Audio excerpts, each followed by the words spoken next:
memulai pembelajaran kita hari ini, sebaiknya kita berdoa terlebih dahulu supaya pembelajaran kita hari ini berjalan dengan lancar. Baik ketua kelas, silakan pimpin doanya. Marilah teman-teman kita berdoa bersama sebelum memulai pelajaran. Berdoa mulai.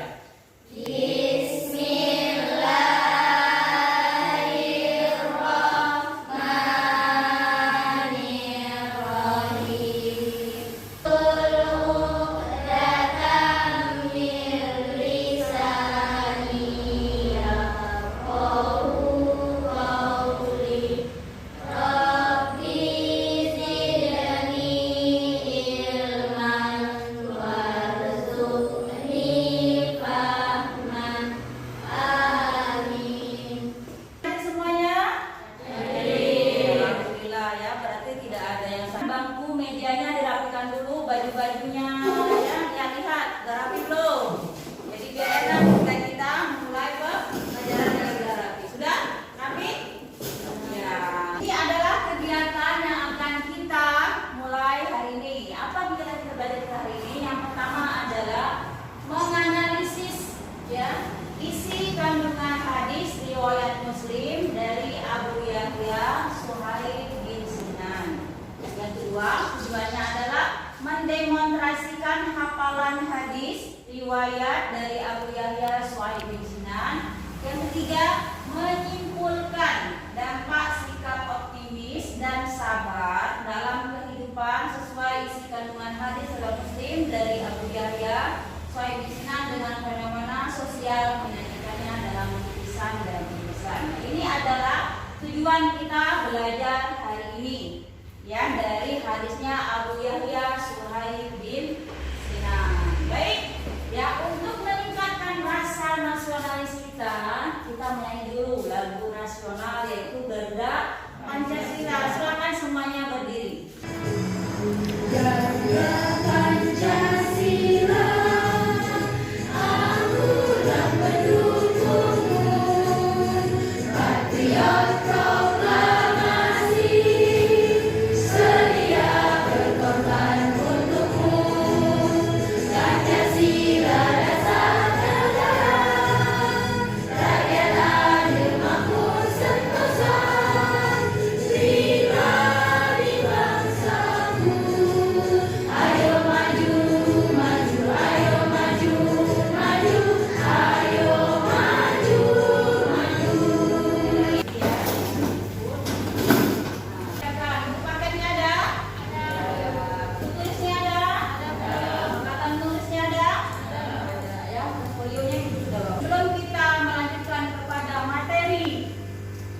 materi kita hari ini, Ibu akan menanyakan materi yang telah lalu. Minggu yang lalu masih ingat? Minggu yang lalu kita belajar apa? Belajar surat Al-An'am ayat 53. Baik ya, mengingatnya kembali, silakan kita baca bersama-sama.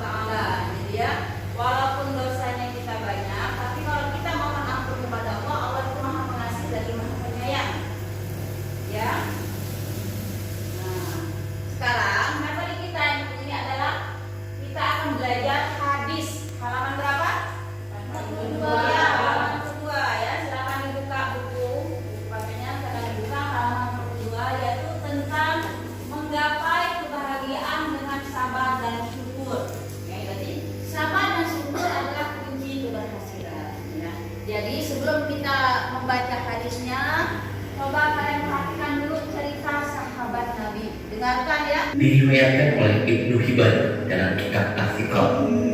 Kisah ini, aku pernah berada di daerah perbatasan wilayah Arish di negeri Mesir. Aku melihat sebuah kemah kecil yang dari kemahnya menunjukkan bahwa pemiliknya adalah orang yang sangat miskin. Lalu aku pun mendatangi kemah yang berada di padang pasir tersebut untuk melihat apa yang ada di dalamnya. Kemudian aku melihat seorang laki-laki, namun bukan laki-laki biasa. Kondisi laki-laki yang sedang berbaring dengan tangan dan kakinya bengkak. Telinganya sulit mendengar, matanya buta, dan tak ada yang tersisa selain lisannya yang bicara. Dari lisannya orang itu mengucapkan, "Ya Allah, berilah aku ilham untuk tetap mensyukuri nikmat yang telah Engkau anugerahkan kepadaku, dan Engkau sangat memuliakan aku dari ciptaan dan yang lain."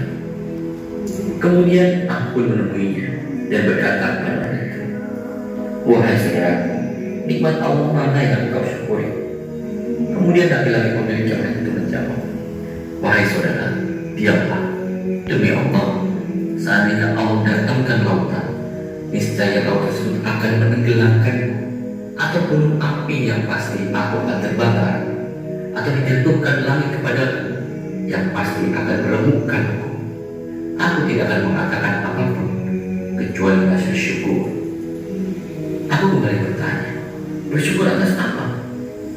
Laki-laki pemilik jamaah itu menjawab lagi, "Tidakkah kau melihat Dia telah menganugerahkan aku lisan yang senantiasa berzikir dan bersyukur. Samping itu, aku juga memiliki anak yang waktu sholat ia selalu menuntutku untuk ke masjid, dan ia pula yang menyuapiku. Namun, sejak 3 hari ini dia tidak pulang kemari. Bisakah kau tolong carikan dia?" Aku pun menyanggupinya dan pergi untuk mencari anaknya. Setelah beberapa saat mencari, aku mendapati jenazah yang sedang dikelilingi oleh singa. Ternyata anaknya laki-laki itu sudah dimakan oleh singa. Aku pun bingung bagaimana caraku untuk mengatakan kepada laki-laki pemilik jamaah itu. Aku pun kembali dan berkata kepadanya, "Wahai saudaraku, sudahkah engkau mendengar kisah tentang Nabi Ayub?" Laki-laki itu menjawab, "Ya, aku tahu kisahnya." Kemudian aku bertanya lagi, "Sesungguhnya Allah telah memberinya cobaan dalam urusan hartanya. Bagaimana keadaannya dalam menghadapi musibah itu?" Ia menjawab, "Ia menghadapinya dengan sabar." Aku kembali bertanya, "Wahai saudaraku, Allah telah menguji Ayub dengan kefakiran. Bagaimana keadaannya?" Ia menjawab, "Ia bersabar." Aku kembali bertanya, "Ia pun diuji dengan tewasnya semua anak-anaknya. Bagaimana keadaannya?" Ia menjawab, "Ia tetap bersabar." Aku kembali bertanya, "Ia juga diuji dengan penyakit di badannya. Bagaimana keadaannya?" Ia menjawab dan balik bertanya, "Ia tetap bersabar. Sekarang katakan padaku di mana anakmu?" Kemudian aku berkata, "Sesungguhnya putramu telah aku temukan di antara gundukan pasir, dalam keadaan telah diterkam dan dimakan oleh binatang buas. Semoga Allah melipat gandakan pahala bagimu dan mensabarkan kau." Kemudian laki-laki pemilik jamaah ini mengatakan, "Alhamdulillah yang Dia tidak meninggalkan keturunan bagiku yang bermaksiat kepada Allah sehingga ia diazab di neraka." Kemudian ia menarik nafas panjang lalu meninggal dunia. Aku pun membalikkannya dan berpikir apa yang harus aku perbuat. Aku sendirian dan bagaimana aku mengurus jenazah ini. Kemudian aku tutupi dengan jubah dan beberapa saat kemudian lewat 4 orang laki-laki mengendarai kuda. Mereka berkata, "Wahai saudara, apa yang terjadi padamu?" Kemudian aku pun menceritakan kepada mereka apa yang telah aku alami, dan aku meminta bantuan kepada mereka untuk mengurus jenazah laki-laki ini. Mereka bertanya, "Siapa dia?" Lalu aku menjawab, "Aku juga tidak mengenalnya. Dia dalam keadaan sakit dan memprihatinkan." Kemudian keempat laki-laki ini meminta untuk membuka penutup wajahnya, karena mungkin salah satu dari mereka mengenalnya. Ketika aku membuka penutup wajahnya, tiba-tiba mereka tersentak, lalu mencium dan menangisinya dan berkata, "Subhanallah, wajah yang senantiasa bersujud kepada Allah, mata yang selalu menunduk atas apa yang diharapkan Allah, tubuhnya selalu sujud tatkala orang-orang dalam keadaan tidur." Aku bertanya, "Kalian kenal dengan laki-laki ini?" Mereka menjawab, "Kau tidak mengenalnya?" Aku menjawab bahwa aku tidak tahu siapa laki-laki ini. Kemudian mereka berkata, "Ini adalah Abu Kilabah, sahabat dari Ibnu Abbas. Laki-laki ini pernah diminta oleh Khalifah untuk menjadi seorang hakim, namun ia menolak jabatan tersebut. Perlu diketahui bahwa jabatan hakim atau qadim ini adalah suatu jabatan khusus di mana mereka akan mengatur hukum dan menentukan hukum di antara manusia. Ini merupakan jabatan yang mulia pada saat itu. Namun Abu Kilabah menolaknya dan pergi ke wilayah Mesir hingga wafat dalam keadaan seperti ini. Kemudian Abdullah bin Muhammad apabila kita ikut memandikan, mengkafani, dan menyolatkannya sebelum akhir memakamkan beliau. Dikatakan dalam kisah lain bahwa Abu Kilabah ini adalah sahabat Rasulullah terakhir pada masa itu, sehingga khalifah ini menjadikannya seorang hakim. Wallahu a'lam. Sabar dan bersyukur. Jadi kita harus melihat cerita ini, yang berpedoman dengan cerita ini. Kalau kita ini dalam hidup ini harus bersabar dan bersyukur karena musibah yang menimpa kita semuanya pasti ada sesuatu yang terbaik di dalam musibah tersebut. Baik ya, sekarang kita lanjutkan. Nah ini ya. Jadi hadis ini juga tentang menceritakan tentang bersyukur. Ya, sabar dan bersyukur. Sekarang kita baca ya, kita baca. Kalian ikutin ibu, ya. An Abi Yahya, Suhaib bin Sinan, radhiyallahu anhu qala, qala Rasulullah sallallahu alaihi wasallam, ajaban li amril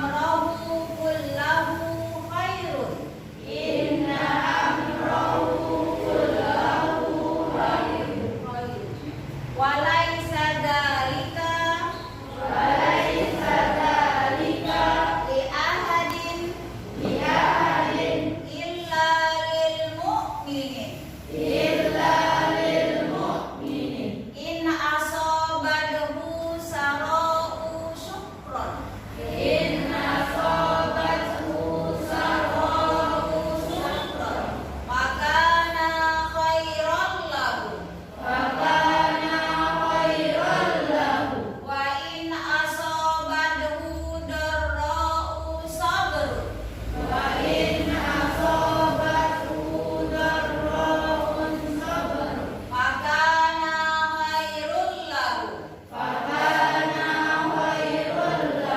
Rawahu Muslim. Pak Eldan baca. Ibnu Sinan radhiyallahu anhu qala Rasulullah sallallahu alaihi wasallam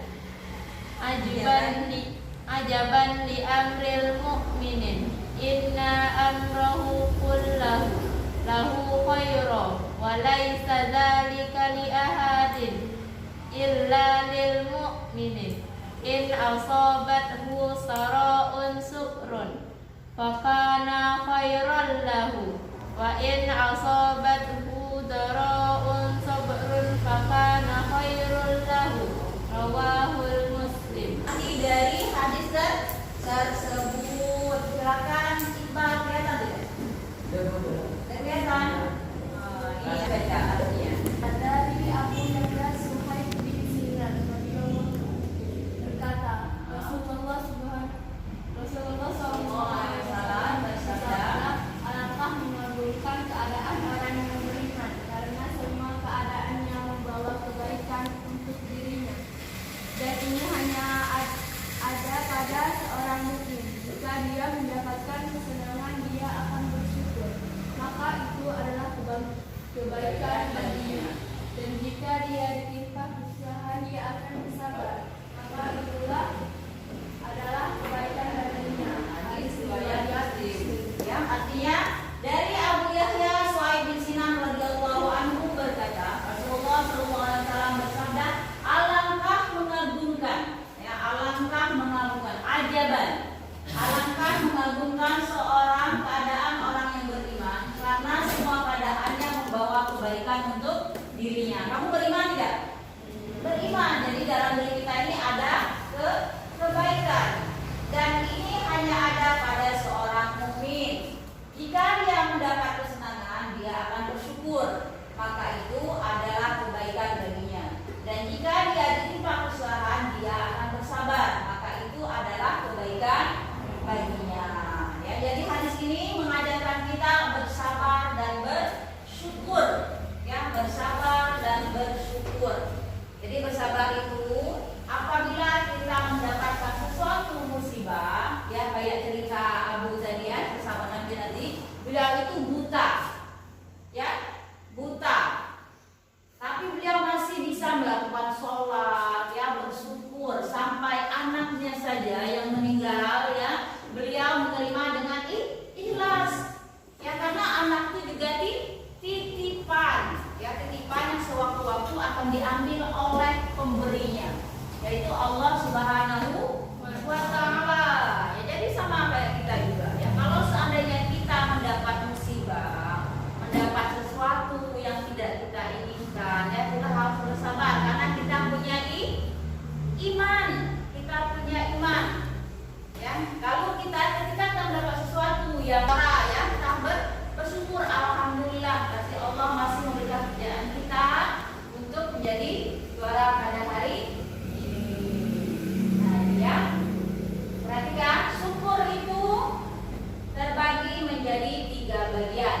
Yang pertama, syukur dengan hati, ya. Dengan hati adalah mengetahui bahwa nikmat-nikmat berasal dari Allah SWT, bukan selain darinya. Jadi kita bersyukur bahwa nikmat mata, ya, nikmat apalagi hidung, mulut, kaki, semua itu datangnya dari Allah Subhanahu wa Ta'ala. Kita bersyukur kita masih dikasihkan mata untuk melihat, ya, telinga untuk mendengar, mulut untuk berbicara, kaki untuk berjalan. Ada tidak yang tidak punya kaki?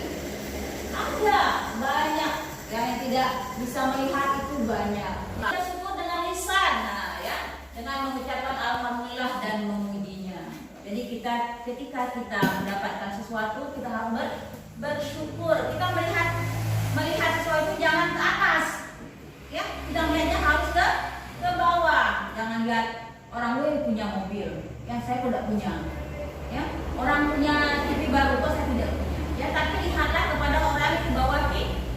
Alhamdulillah kita masih punya motor, tetangga kita cuma punya sepeda. Yang punya sepeda juga bersyukur, alhamdulillah saya punya sepeda, ya. Yang tetangga saya jalan kaki kemana-mana, lalu yang jalan kaki pun bersyukur, alhamdulillah saya masih bisa jalan kaki. Yang tetangga saya, ya, didorong. Apa didorong? Iya, pakai kursi roda. Yang jadi kita harus melihat orang-orang di bawah kita biar kita bersyukur, ucapkan alhamdulillah. Ya. Lalu yang ketiga adalah syukur dengan jasmani, adalah dengan tidak mempergunakan setiap anggota badan dalam kemaksiatan, tetapi untuk ketaatan kepadanya, termasuk juga mempergunakannya apa yang diberikan oleh Allah berupa kenikmatan dunia untuk menambahkan ketaatan kepadanya, bukan kebatilan. Nah, ini jasmani kita, ya, jasmani kita, karena ingat ya, segala sesuatu yang ada dalam tubuh kita ini nanti akan dipertanyakan digunakan untuk apa, ya, digunakan untuk apa. Matanya itu digunakan untuk apa? Untuk mengintip atau untuk mengintip jambu tetangga, ya, lagi panen jambu, lagi panen durian, diintip-intip, itu kok belum matang, nanti kalau matang ya dulu, ya. Jadi ini matanya untuk dibuatkan sesuatu yang kebaikan. Nanti akan ditanya, mata kita akan ditanya, ya, semua tangan kita, kaki kita gunakan untuk apa, semuanya akan ditanya semuanya, dipertanggungjawabkan. Paham ya? Ya, jadi bersyukur itu dengan lisan, ya, dengan hati, lalu dengan jasmani, semuanya bergerak. Nah, baik ya. Nah, sekarang sudah paham semuanya? Paham? Nah, baik, Excel, ya, kelasnya silakan dibagikan satu per. Dapat catatan-catatnya? Sudah. Ya, sekarang perhatikan ke papan, ya. Perhatikan sini ada aktivitas individu. Di dalam kehidupan kita, yang kita hidup, ya, kita punya tetangga, kita temui bentuk sikap perilaku sabar, serakah, peduli sesama, berterima kasih, santun, dan lain-lain. Baik itu terjadi atau dilakukan oleh manusia maupun makhluk yang lainnya. Amatilah, jadi kita mengamati lingkungan kita, karena ingat ya, ingat tangga kamu itu kejadian sekitarmu, mana yang termasuk sikap sabar,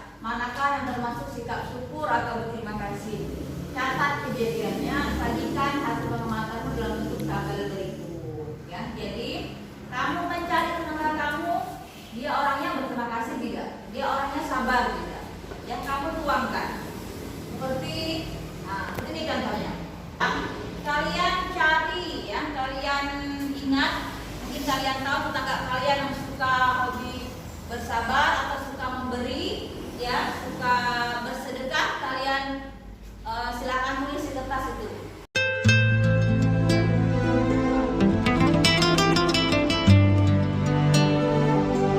Baik, sudah selesai semuanya, sudah ditulis? Sudah. Ya, kalau sudah silakan dikumpulkan. Programnya silakan diambil tugas kawan-kawannya.